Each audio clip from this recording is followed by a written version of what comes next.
Hey everyone, Jeb Stuart Johnston from Food on the Mind. I'm a nationally board certified health and wellness coach specializing in mindset. As the creator of Food on the Mind, our mission is to help you find freedom from the things that are keeping you stuck, be it in your fitness, nutrition, career, or relationships. If you're new here, please hit the subscribe button so that you can be the first to know when I have a new video. Now, have you ever felt stuck in your career or personal life? Like maybe you're climbing the corporate ladder, managing a successful business, but deep down you're struggling with maybe self-doubt, body image, or even that nagging feeling that you're not where you want to be. If that sounds familiar, you're not alone. In today's video, we're going to dive into something pretty powerful, and that's reframing negative thoughts. You know, those thoughts that tell you you're not good enough, not thin enough, not successful enough. They can be relentless. But here's the thing. Those thoughts aren't the whole truth, and they certainly don't have to define your reality. So, I'm going to show you how to use some techniques from dialectical behavior therapy, or DBT, and internal family systems, also known as IFS, to change the way you see yourself and your life. So, whether you're struggling with your weight, your body image, or just feeling stuck in your profession, these tools can help you to break free and start seeing yourself in a new, more compassionate light. So if you're ready to start thinking differently about yourself and your life, stick around. I'm saying this could be a game changer. Now, let's talk about reframing. What exactly is it? And why does it matter so much when it comes to how we see ourselves and our lives? Well, reframing is a powerful psychological tool that involves changing the way you interpret a situation, thought, or feeling. It's about taking a step back and looking at things from a different perspective. So instead of letting those negative thoughts dominate your mind, you learn to view them through a new, more balanced lens. Imagine you're working late and that familiar thought pops up. I'm not getting anywhere. I'll never be successful. It's easy to spiral from there, right? But with reframing, you can catch that thought and ask yourself, is this really true? Or is it just a story I'm telling myself because I'm tired and stressed? This shift in perspective can change everything from how you feel about yourself in that moment to the actions you take next. So, why is this so important, especially for professionals and executives like you? Well, the high stress environments you operate in can often lead to negative thinking patterns. Over time, these patterns can wear you down, affecting not just your mental health, but also your physical well being, including how you feel about your body. When you're constantly battling thoughts of not being good enough or fitting the mold, it can impact everything from your career decisions to how you treat your body. And that's where reframing comes in. It helps you to break the cycle of negative thinking and start seeing yourself in a more empowering light. And the best part? Reframing is a skill anyone can learn.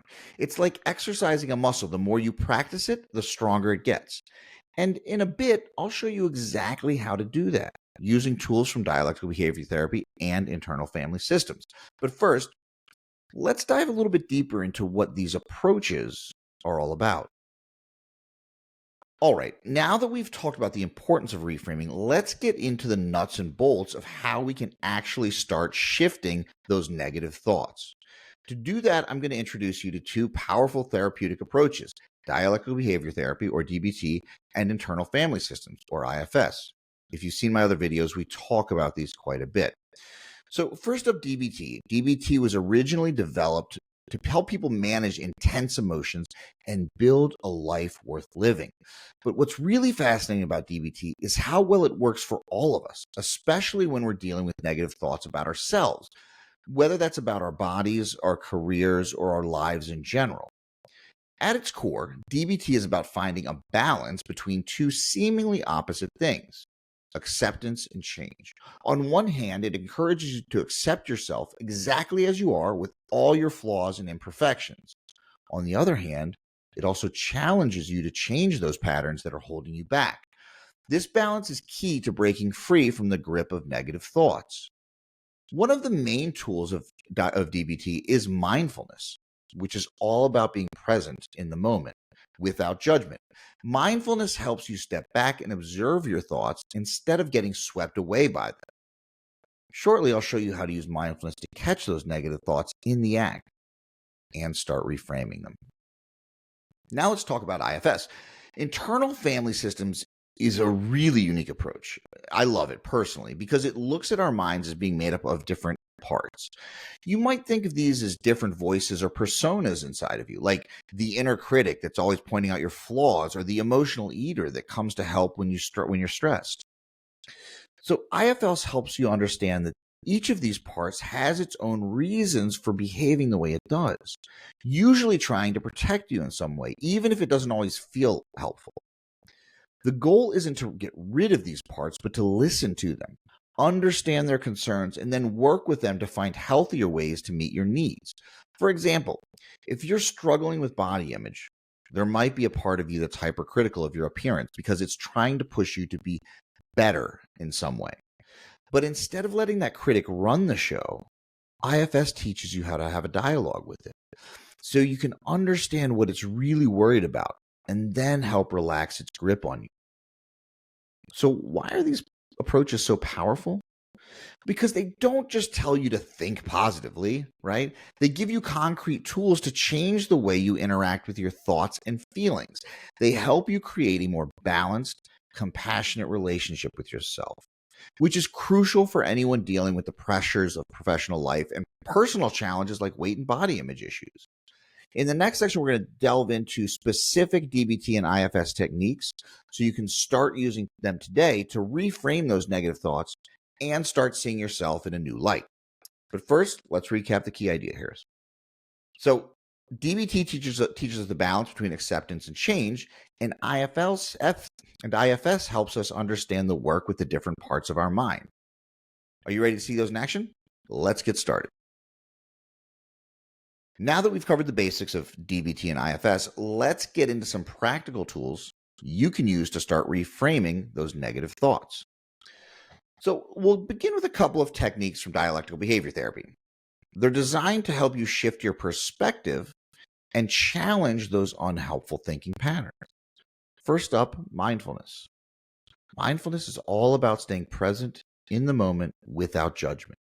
This might sound simple, but when we're caught in a cycle of negative thoughts, it's easy to get lost in a flood of emotions and self-criticism. Mindfulness gives you the space to step back, observe what's going on in your mind, and choose how to respond instead of reacting on autopilot. Here's a quick mindfulness exercise you can try right now. Observe. Take a moment.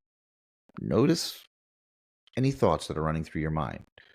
Don't try to change them or push them away. Just observe them like you're watching a movie. Now we need to describe. Get granular here.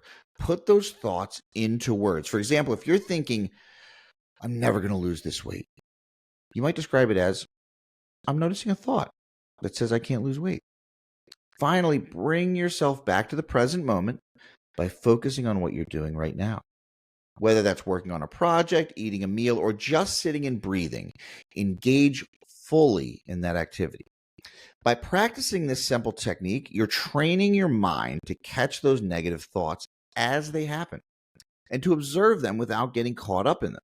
This is the first step in reframing because it gives you the awareness you need to choose a different way of thinking. Now let's talk about cognitive restructuring. Cognitive restructuring is a fancy way of saying that you're going to challenge and change the thoughts that aren't serving you. This is where the real power of reframing comes into play. Here's how you can use a DBT tool called Check the Facts to do this. Identify the thought. Start again by identifying a specific negative thought that's been bothering you. For example, I'll never be able to manage my weight because I've failed so many times before. Check the facts. Ask yourself, is this thought really true? What evidence do I have for and against it? Maybe you've had setbacks, but maybe you've also had successes. Or maybe your past attempts were based on unrealistic expectations and now you're trying something different. Next, reframe the thought. Once you've looked at the evidence, try to reframe the thought in a more balanced way. Instead of, I'll never manage my weight, you might say, managing my weight is challenging. but I've learned from my past experiences and I'm trying new approaches that could work better for me. This technique helps you to see your thoughts aren't always accurate reflections of reality. They're often influenced by emotions, stress, and past experiences.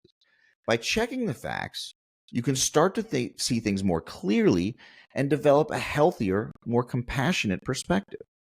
So now let's put it all together. Let's combine these techniques with a quick example. All right, imagine this. You've had a long day at work and you find yourself reaching for the comfort food late at night. A thought pops into your head. I'm so weak, I can't control myself. Instead of letting that thought take over, you pause. Use mindfulness to observe it. I'm noticing a thought that says I'm weak. You describe it, acknowledge it without judgment. Then you check the facts. Is it true that I'm weak, or am I just tired and stressed? I've managed my eating before, I can do it again. Finally, you reframe it. I'm tired and looking for comfort, but I can choose to do something that will make me feel better in the long run. Maybe you decide to go for a walk or call a friend instead. These DBT techniques, mindfulness and cognitive restructuring, are powerful tools to help you reframe negative thoughts and start building a more positive, realistic view of yourself and your abilities. In the next section, we'll dive into how you can use internal family systems to deepen this work by understanding the different parts of yourself that influence these thoughts. So let's keep going. Now that we've explored some powerful DBT techniques, let's shift our focus to internal family systems, or IFS. This approach is all about understanding the different parts of yourself that influence your thoughts, emotions, and behaviors. And once you understand these parts, you can start to work with them in a way that helps you reframe those negative thoughts. So, what exactly do I mean by parts? In IFS, we think of the mind as being made up of various sub-personalities or parts. Each part has its own role, its own voice, its own set of concerns. You might have a perfectionist part that's always pushing you to do more, an inner critic that's quick to point out your flaws, or an emotional eater that seeks comfort in food when you're stressed. The key idea is that none of these parts are bad. They're all trying to help you in some way, but sometimes their methods aren't the healthiest. For example, the inner critic might be trying to protect you from failure, but it ends up making you feel like you're never good enough. The goal of IFS is to get to know these parts, understand what they're doing for you, and then help them find healthier ways to fulfill their roles. Let's start with identifying the parts. So the first step in using IFS to reframe your thoughts is to identify the part of you that's responsible for a particular negative thought or feeling. Here's a simple exercise you can try. Notice the thought. Begin by noticing a specific thought that's been on your mind. Let's say it's, I'll never be happy with my body. Which part of me is saying this? You might realize that it's your inner critic, or maybe it's a part of you that's been influenced by societal standards of beauty. Take a moment to really tune in and see if you can identify the part behind the thought. Get curious. Once you've identified the part, get curious about it. Ask yourself, what is this part trying to do for me? Is it trying to protect me? Is it trying to motivate me? Often you'll find that even the harshest parts of yourself have good intentions. They just might be going about things in a way that's more harmful than helpful. Now let's talk about dialoguing with the parts. Once you've identified the part responsible for a negative thought, the next step is to engage in a dialogue with it. This might sound a little strange at first, but it's a powerful way to understand and transform these inner voices. Here's how you can start a conversation with one of your parts. Approach with compassion. Start by approaching the part with compassion and curiosity. For example, if you've identified your inner critic, you might say to yourself, I see you're really concerned about my appearance. What are you trying to protect me from? Now listen. Give the part space to speak. You might find that your inner critic is worried about being judged by others, or it might be trying to push you to achieve a certain standard because it thinks it will bring you happiness. And now, negotiate.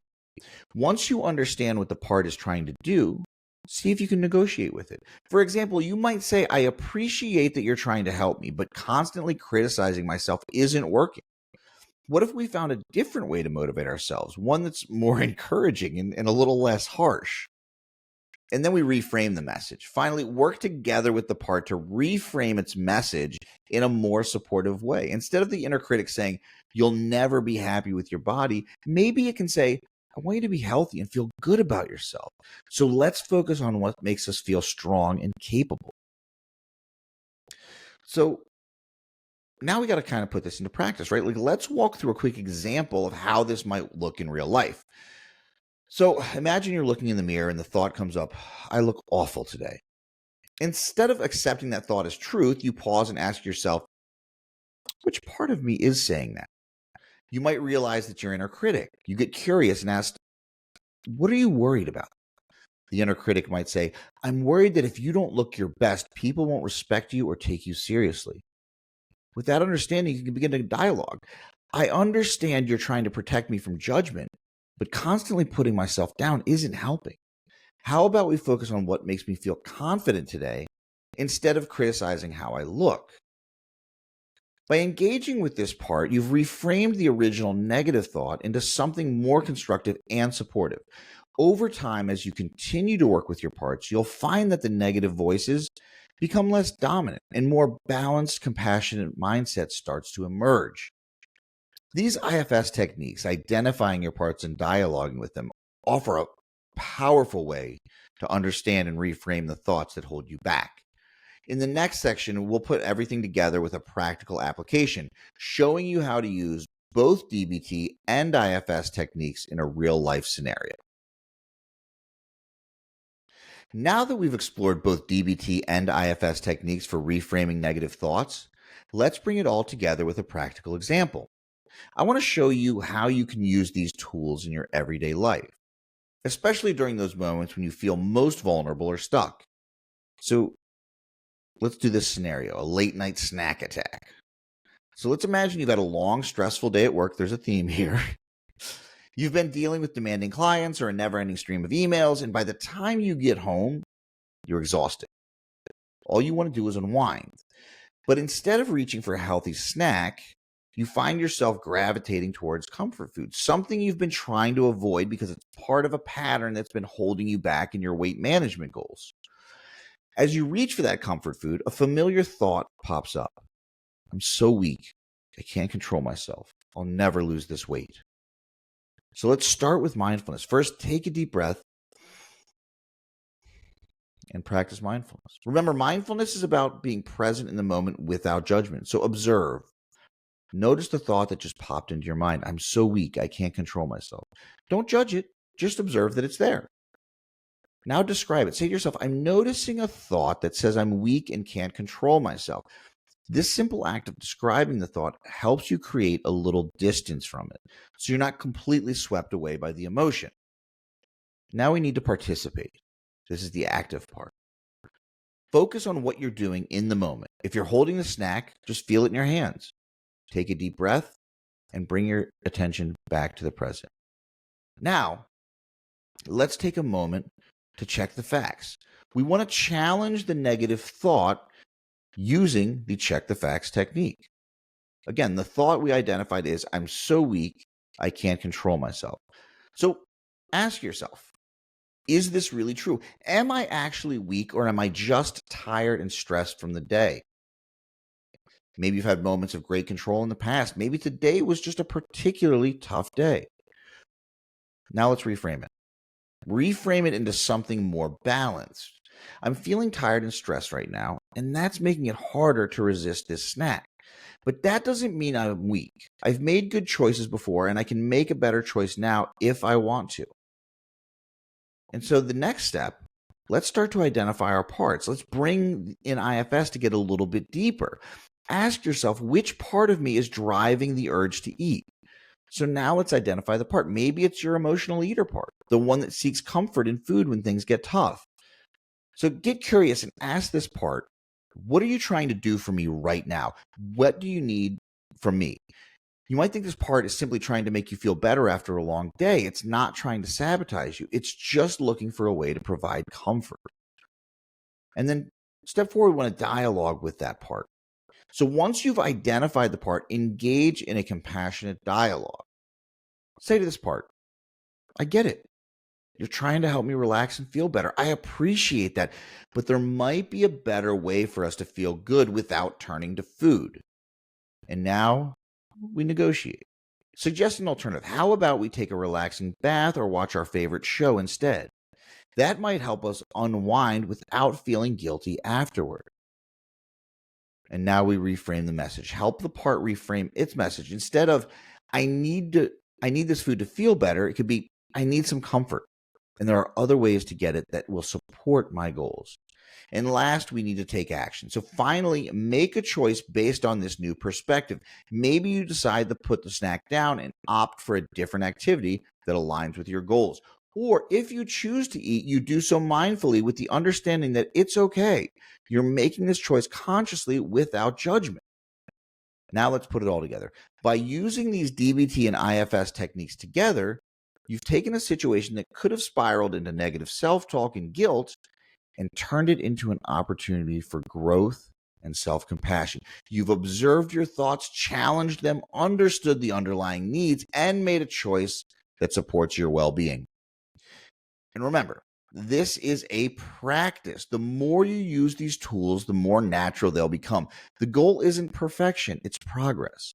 Learning to navigate these moments with more awareness, compassion, and balance. Next, we'll wrap everything up we covered today and talk about how you can continue to build these skills in your daily life. We've covered a lot of ground today, starting from understanding what reframing is and why it's so important, to diving into the specific techniques from DBT and IFS that you can help you shift your negative thoughts into something more empowering. If there's one thing I want you to take away from this video, it's that you have the power to change the way you think about yourself and your life. Reframing isn't about ignoring the challenges you face. It's about seeing them from a new perspective, one that opens up possibilities rather than keeping you stuck in old patterns. So let's quickly recap what we've learned. Reframing allows you to take a step back and view your thoughts from a different angle. DBT techniques like mindfulness and cognitive restructuring help you observe and challenge those negative thoughts as they arise. IFS techniques guide you in understanding the different parts of yourself, allowing you to engage with them compassionately and to find healthier ways to meet your needs. So what's next? I encourage you to start practicing these techniques in your daily life. The only way to get better at them is to practice. Whether it's catching a negative thought before it spirals or having a dialogue with a part of yourself that's been driving some of your behaviors. Every little bit helps you build a more compassionate and balanced mindset. You might find it helpful to keep a journal where you can reflect on these experiences, writing down your thoughts, the parts you've identified, and how you've worked with them. Over time, you'll start to notice a shift in how you approach challenges, whether they're related to your career, your body image, or just everyday stress. So before we wrap up, I'd love to hear from you. What's one negative thought you've struggled with recently? And how do you think you might reframe it using the techniques we've discussed? Have you tried mindfulness or IFS before? What was your experience? Drop your thoughts in the comments below. I read every single one, and I'm always inspired by people's stories. And if you found this video helpful, please consider subscribing to the channel, hitting that like button, and sharing this video with anyone who might benefit from it. It really helps to get this message out to more people who might be struggling with the same challenges. Also, if you're interested in diving deeper, check out my website, www.foodonthemind.com. We can find plenty of resources like my blog and upcoming mini course that I'll be doing about emotional eating and mindset. Remember, changing the way you think is a journey, and you don't have to do it alone. I'm here with you every step of the way, and so is the entire community of people just like you. Thanks for spending this time with me today. Keep taking those steps forward, however small they may seem, because they're all part of a path to a healthier, more fulfilling life. So until next time, take care of yourself. And remember, you're stronger than you think.